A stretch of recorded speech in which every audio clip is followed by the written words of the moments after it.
Hello everyone, today I will show you a method to find prime numbers in a given range by the user in Python. So without further ado, let's get on with the implementation. So first we'll initialize an empty list called primes. This will be used to store the prime numbers we find. After that we'll initialize a function called prime, and then this is where we apply the range.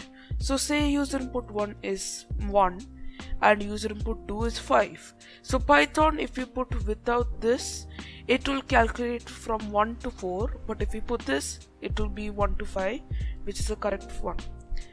After that, we will only run this if I is bigger than 1.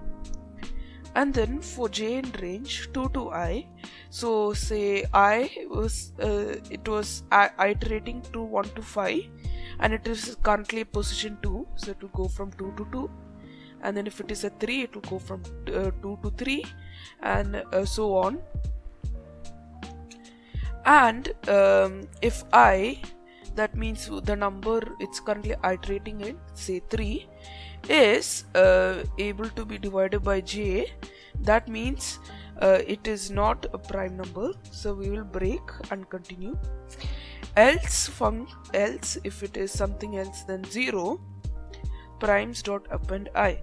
So this will append I, the current number, to the primes list here, the empty list, and then we will print primes at the end of the function, and it will show us all of the primes. Then here are the user inputs. So first it will collect the first number and then the second number, and then we'll call the prime function.